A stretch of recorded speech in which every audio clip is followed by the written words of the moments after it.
Welcome back to Pack Mentality. I'm Matt Banwart. My wife Caitlin and I own Red Wolf CrossFit in Huntington Beach, California. And we started this podcast with one goal in mind, and that was to make fitness education accessible, engaging, and effective for everyone. Today I'm going to be talking about my personal evolution as a coach over the last 17 years. And my coaching style has seen many different transformations. I've had to adapt to new challenges, and I've learned some very valuable lessons along the way, and I plan on sharing those with you on this podcast. And here's an overview of what I'm going to be chatting about. So I'm going to go over the early years of my coaching. So first started out and my first kind of coaching style, which I'm embarrassed to talk about. And I'm going to go over how I kind of adapted and grew and really invested into my own education, which I still do to this day. And I'm going to be talking about, my recent years and my current approach to coaching, how I refine my craft and my personal philosophy today on coaching. And then I'm going to end with, my reflection and looking forward. So some of the lessons I've learned and also the future evolution of coaching as well personally. So let's dive right in, shall we? So I have had the privilege of learning and taking courses from some of the best strength and conditioning coaches in the world, and I'm going to be sharing some of the lessons that I've learned specifically from each one of them. But I'm going to start off with a story, and this is a true test I think of one of the biggest challenges of any coach is navigating this. And specifically, I had a member come to me recently who was struggling with something, and when they first asked me to talk to them, I was like, yeah, sure. And I thought they were going to talk about like, hey, like, what can I do to, either, improve my nutrition or a movement, or how can I make this suck less? And so I was kind of gearing up for that. But then they talked to me and then they said that, I'm having a really hard time right now. I'm like, okay, like, what's going on? And then they said that my friends and family aren't supportive at all of my weight loss. And that really pushed me back on my heels, because you would think that your friends and family be your number one supporters. And this was probably one of the hardest things especially recently, that I had to navigate as a coach, was kind of working through this.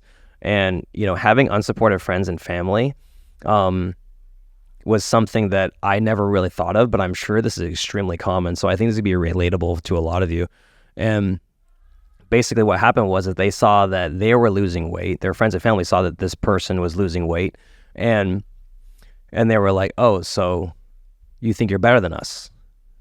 Or they would say things like, oh, you're trying to be like one of those skinny bitches. And I was like, oh my God, they literally said that. And then they were like, yes, they said that to me. And I'm like, well, first off, they're not your friends, because your decisions have nothing to do with them. So their own insecurities is being manifested here.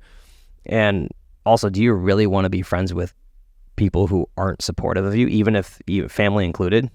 And they were like, no. And I'm like, exactly. Like, and I told this person, like, we're your family now. I'm your friend now. I will hang out with you. Because I was just so blown back that, first off, that a human being could say that to someone, especially if they're trying to better their health. So yeah. And this is what I told them, and I hope this helps you too if you're struggling with the same thing, was that, people at the end of the day associate with other people who are like them. So there was probably a time, or there was a version of you, and we all go through different versions of ourselves, that was, maybe lazy or overweight, and that's okay. And then one day you decided to make a change, and that's okay too. That's how life is. We go through different evolutions. We evolve, just like my coaching journey has evolved. I know I'm not the same coach I was 17 years ago, and I really hope in the next 3 years, I'm a completely better and different coach as well. And basically what I told them this was that, you're living proof that they can do it too, because you were like them. That's hence why you were friends. And that's why, family tends to be the same as well. And they don't like the fact that you're losing weight, specifically because it's messing with their own narrative and their excuses as well, because they probably want what you have as well. Because when you think about it, like, it sounds pretty envious to me. Correct me if I'm wrong, but you typically don't envy something if you don't want it. Like, I don't want to be the world's greatest chess player. So if someone talks shit to me about how poor I am at chess, or like, I would not care at all.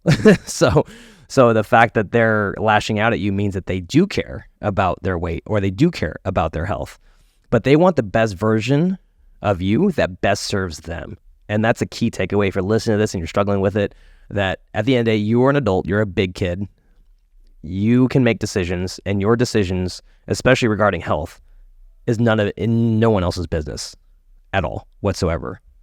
So, and at the end of the day, they don't want to feel bad for the decisions that they're making.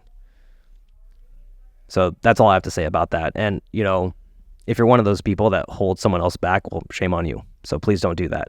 And also, if you are struggling with this, then just come talk to me and I will be your friend, because I'm 100% going to support you in your fitness journey and your goals. And anyone who doesn't do that can go to hell. So that was just something that I had to navigate lately as a coach. And I'm sure that happens to a lot of people. So I'm sorry if you're dealing with that, but just know that that it's your decision, no one else's. And especially if you're trying to make yourself better, there's no harm in that whatsoever. It doesn't affect anyone else. So let's go right into kind of, my early years of coaching and why I became a coach in the first place. Well, there was a time where, I found CrossFit. I just found it on Google. I'm not going to get into the nitty-gritty details of how I found it. That's for another podcast. But what happened was that there was a person who saw me doing CrossFit at college, and they saw what I was doing. They're like, well, what are you doing? I'm like, I'm doing this thing called CrossFit. And they're like, oh, I want, can you kind of show me some stuff? I'm like, sure. And I'm like, show up at this day and I'll walk you through everything. You can work out with me. And then so they showed up and I walked them through the foundational movements of CrossFit, coached them everything that at least I've learned from myself. And I really enjoyed it. Never thought at the time, I never thought I would end up being a coach. I'm like, I'm just going to help this person out.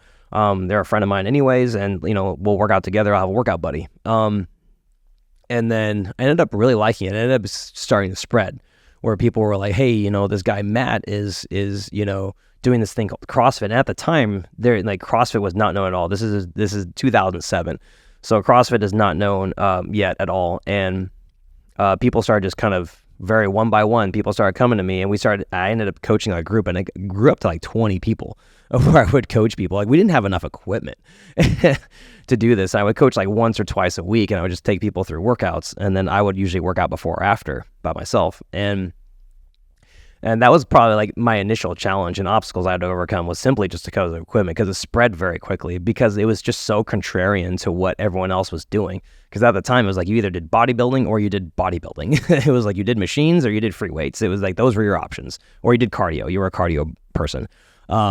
And so CrossFit was one of those things where it kind of combined a little bit of everything and made it fun and was short and intense. And it was, you were in this group setting, and it was so novel, and people really enjoyed it. And so I really fell in love with that, because I saw how much it helped people, and I saw how it brought people together. And we all encourage each other. It was just like how it is today, after the workout, you're like, oh, high-fiving each other. You're like, oh, we made it through together. And, that's awesome. And that's why one of the main reasons why I love CrossFit in the first place and fell in love with it initially.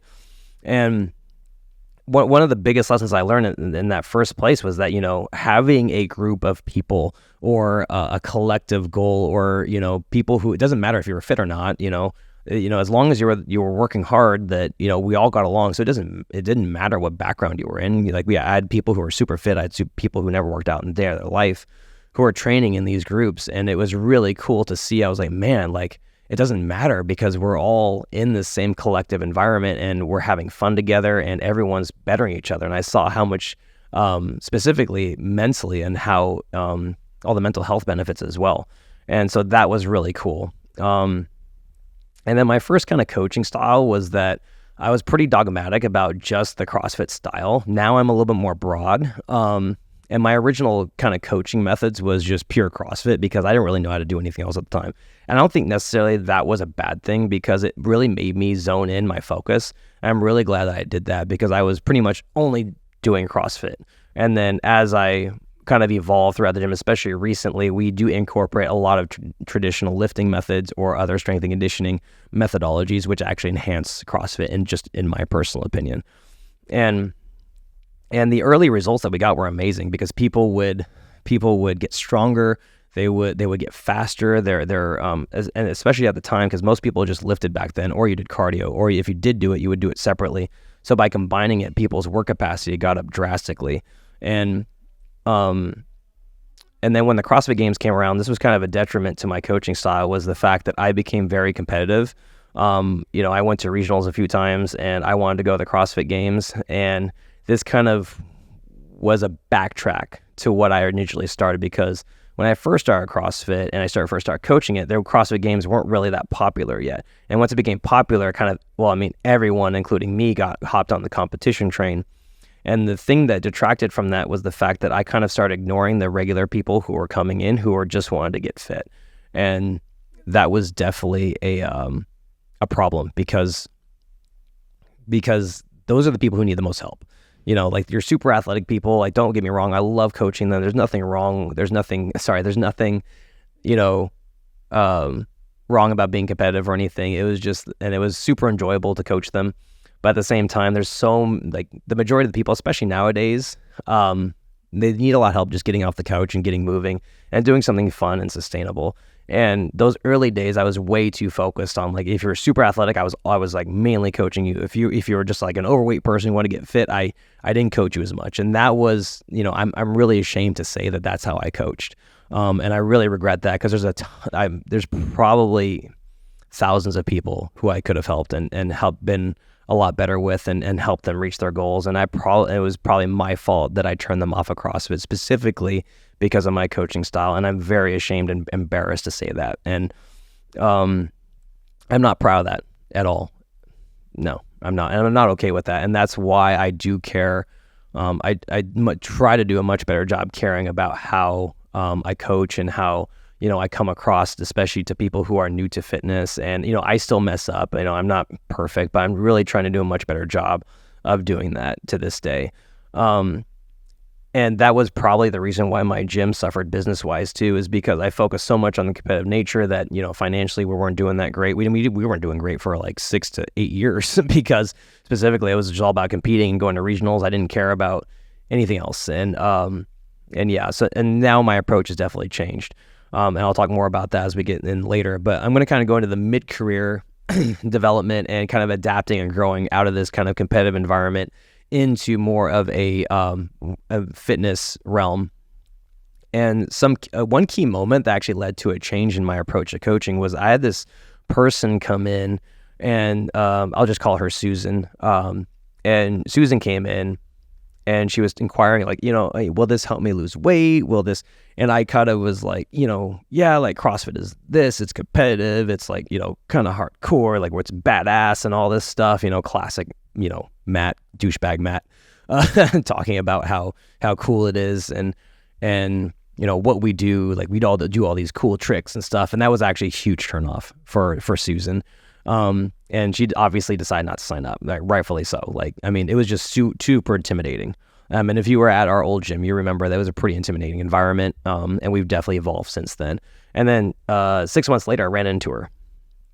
And mind you, her goal was to lose about 20 pounds. And then I ran into her about 6 months later. I think I ran into her at the grocery store, and I go, hey, Susan, how's the fitness journey going? I know that CrossFit wasn't for you. That's totally okay. But what's going on? Have you found something that is working? And she goes, unfortunately, no. And I've actually gained another 20 pounds, and now I'm pre-diabetic.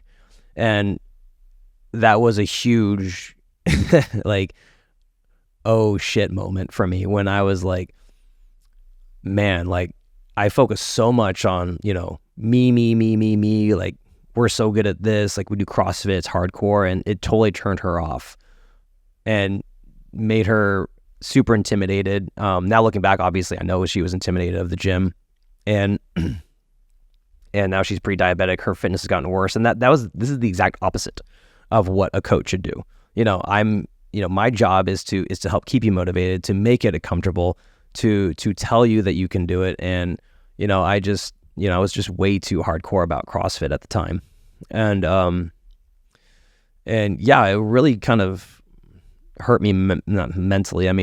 Because I could have helped this person, and this person now doesn't even go to the gym probably because of me. Now I'm sure there's other factors, but I felt personally responsible for not helping this person. And now that they are actually worse when I could have helped them, especially when they were, they took the first step, which is the hardest, which is just getting in the gym in the first place and just talking to me. And so that's when I was like, okay, I got to make a shift. And so I started to shift. And at the time, I was all about, learning movements and coaching all these advanced things like muscle ups and snatches and handstand push-ups and being, hardcore and cool and learning the most efficient way to do this. And so I started kind of shifting away from getting more certs and trying to refine how I coach exercises, and kind of not phasing out, but just like, not making the competitive style a priority and moving more towards helping the general population, like Susan, who just wants to get fit and be there for their kids later on. And then now I'm a dad, and now I fully understand of what people are looking for. So it's really helped.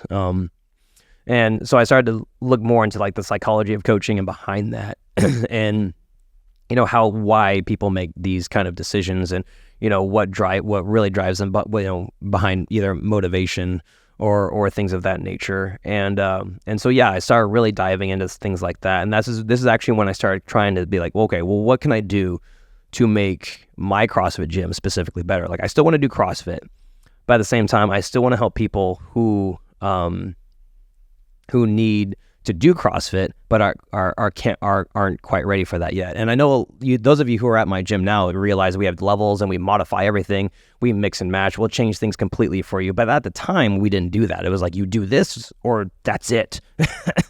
Stupid. I know. Very stupid. But this is kind of that shift of where I'm like, okay, well, we need different levels and classes. We need to make sure that we have modifications ready for every single person on an individual basis, and not just throwing things at them and hoping it works. Like, what is the best for Susan to do? Susan does not need to do handstand push-ups for her whole life. Susan does not need to do muscle-ups or snatches ever, because her goal is just to lose 20 pounds. So what can we do to where she still does movement patterns that are similar to this, but will actually be beneficial towards her long-term goal? And then that's when we really started refining it and customizing it and treating people as individuals rather than a group. And that was probably one of the best coaching lessons that I received. I actually got this from, I can't remember who I got it from, but one of the best coaching lines I ever heard from another coach was like, your role isn't to coach a group. Your role is to coach individuals in a group. And so I really took that to heart, and I really do my best, especially when we design training programs, to make sure that it's inclusive enough to where it's like, I know exactly what so-and-so needs to do and what he does not need to do. And this will be the best thing for him to reach them, or him or her towards reaching towards those goals. And even asking clients of what their goals even are in the first place. Like now I don't go in blind anymore, and I won't go into the process of that. But now we actually do take notes on people individually, and we're like, okay, so-and-so wants to work on this. They want this goal, and they have these deficits, and they have these advantages. And this is what we're going to work on to make sure we can maximize their workout in 1 hour, so that way they can leave and not worry about a thing, because we're doing everything for them. And so some of the coaches that I've learned from, the top 3 coaches, kind of shifting gears here, but a lot of the strength stuff, pure strength stuff, I learned from Charles Poliquin. That's when you see that we do like tempo work or we do certain, like some like weird looking sets sometimes, I actually learned from Charles Poliquin. And I'm not going to get into the nitty gritty details of what I learned specifically from him, but the big takeaway is tempo, and also training different movement patterns in terms of like a bodybuilding style. So a lot of things that you see like after our CrossFit workouts where we do like accessory work or abs or strength training, that comes directly from him. And then the second coach I learned a ton from was James Fitzgerald. This is where I learned a ton about energy systems. Now, CrossFit does a really good job of coaching movement patterns and progressions and scaling, which is fantastic. But the thing is that they do lack somewhat on is training coaches on the actual energy systems and the subcategories of each energy system. And realizing that there's a certain amount of minutes that we want to try and hit every week. So we want to try and hit roughly 150 minutes of aerobic activity every week. And we want to hit roughly up to 75 minutes of hard aerobic or upper lactate style activity a week, which we get from our major CrossFit workouts. So we try and implement that into our CrossFit training.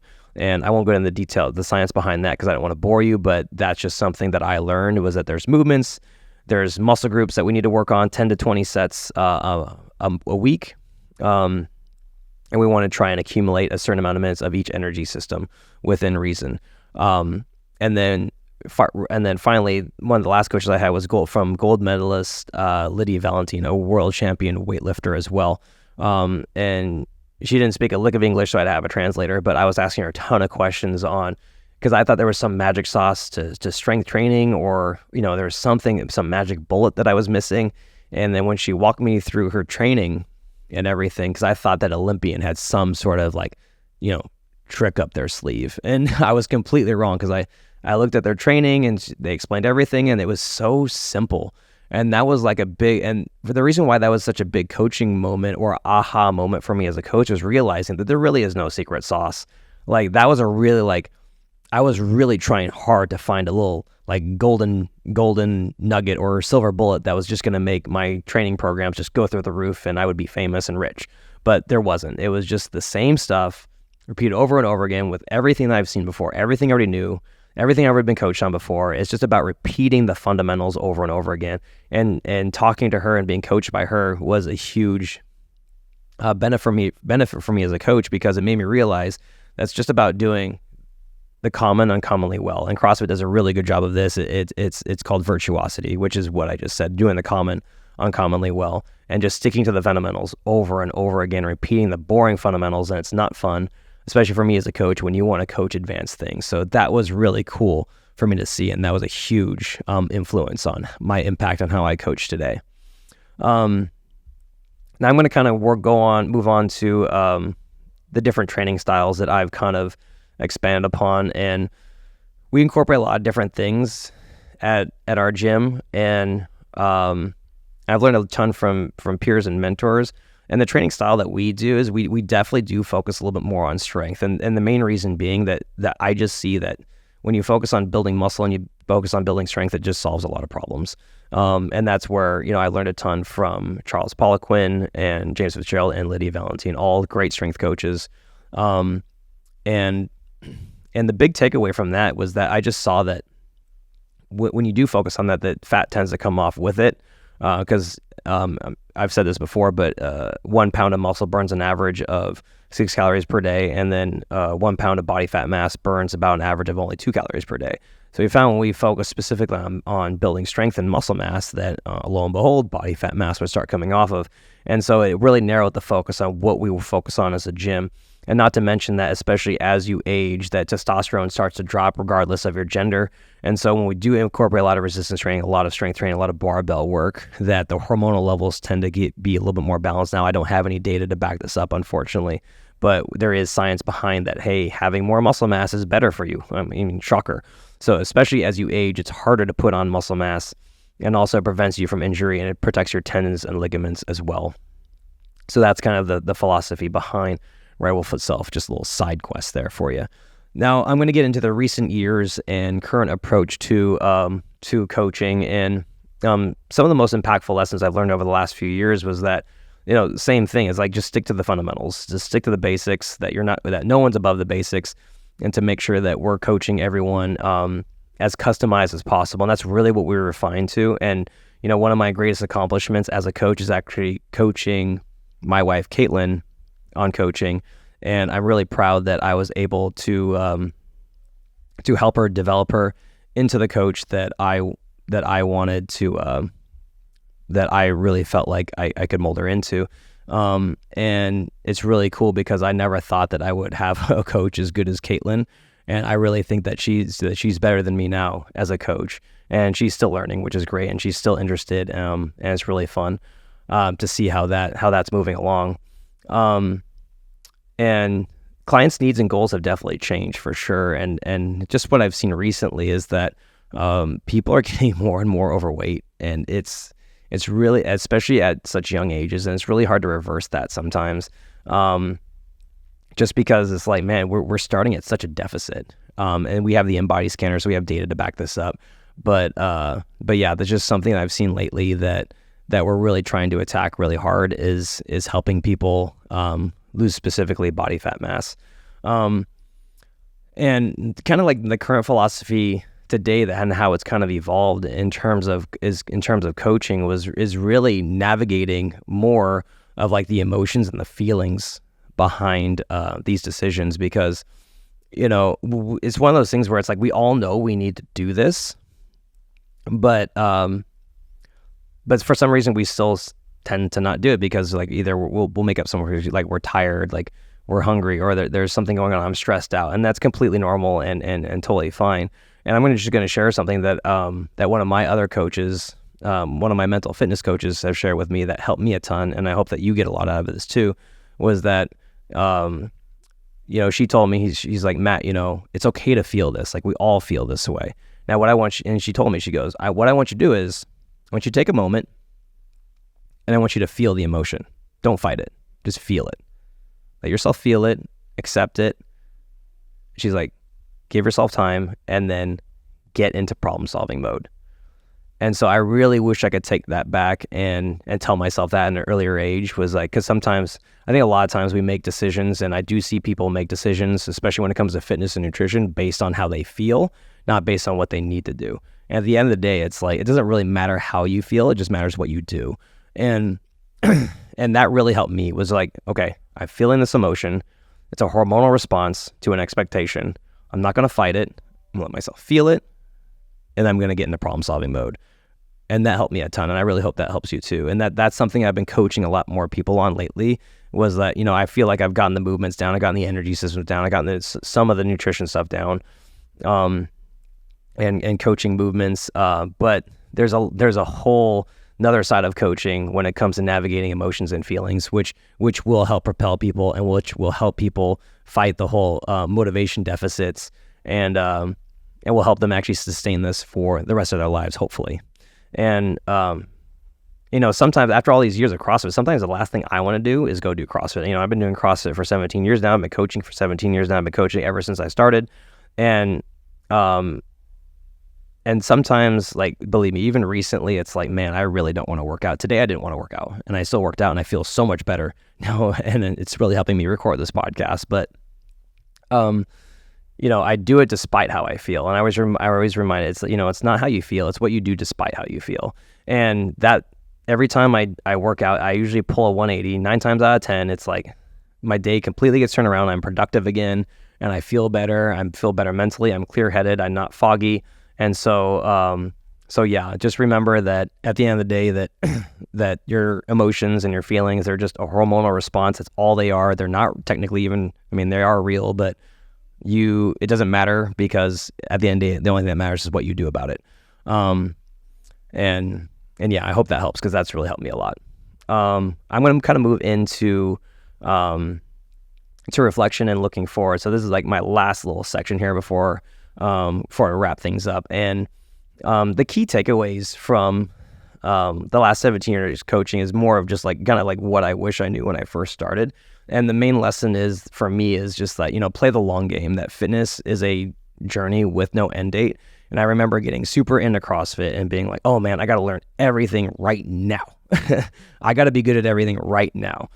And that's not necessarily the case. It's totally okay to take your time, to do one workout a day, to work out 3 to 5 times a week, and do that for the rest of your life. I used to think that that I had to cram and get it all in. Now realizing that, hey, like, I'm just as fit as I was when I was in my 20s, and I'm training a lot less. There are some things that I'm not as good at. Like, for example, I'm not nearly as strong, and that's okay. But in terms of like my actual health and fitness, I'm just as healthy and fit as I was in my early 20s when I first started. Actually, technically, I'm actually more fit because at the time I wasn't very fit when I first started. And if there's one thing that you take from away from this podcast, is that if you can't do it for a decade, don't do it for a day. So find a fitness program that you look forward to, whether it's CrossFit, whether it's Pilates, I don't care, Zumba, I don't care, but find something that you can sustain for the rest of your life, and that you actually enjoy, and that you'll stick with. I know it sounds cliche, but it's so true, because if you enjoy it, the more likely you are to stick with it. And the kind of the future evolution of coaching and areas where I plan to adapt and grow further is to continue to find ways to keep people motivated, and continue to find ways to talk to people better, and to be a better person just overall. Because like I said earlier, I really feel like I have some of the technical stuff down, but I think I still lack some of the soft skills behind it. And, just like with the emotion things, like I do struggle at times regulating and controlling my emotions, and I sometimes do react emotionally, and I should work, and I'm still working on that, and I think we all are. But that's just something that I'm really dialing in and hoping that I can help other people with moving forward. And here's just some advice for, coaches or new gym owners out there. And this also applies to you, even if you're not a coach or a gym owner. But, if I could give anyone advice, I have these 3 main things. And number 1 is to be adaptable. So, I've learned that every member, every client is unique. Every one of them has, limitations and also advantages that we can use and lean into. And, what might work for someone else may not work for another. So I do my best not to design cookie cutter programs or put something on someone generic. I'm always flexible in my approach and willing to change things very quickly to make sure it accommodates that person as an individual. And that's one of the biggest lessons I've learned as a coach. The next one is focus on the fundamentals. Like, it's really easy, and I know that you guys all want to skip steps, and I know you're excited. But emphasize proper mechanics, being consistent with it. It takes a lot of reps to get good at something. Don't get frustrated if you don't nail it on the first try. It took me years to learn some things. It took me 2 years to learn double unders. It took me a year to learn muscle ups. So be patient and realize that it's a play the long game, and that's actually what makes it fun, is just progressively getting better over time. Because the worst thing is that if you don't focus on the fundamentals, what you're going to do is you're going to have to go back and backtrack and then unlearn everything you learn, and then relearn it the right way again. And I've done that before. It's not fun. So learn it the right way the first time. And yeah, no one's above the fundamentals. So like I said earlier with CrossFit, virtuosity, do the common uncommonly well. And then finally, the last one is lead by example. And, if you're a coach or you're a gym owner, that, be a role model that your clients want to look up to. You want to please maintain your fitness, demonstrate good habits, and show that you practice what you preach.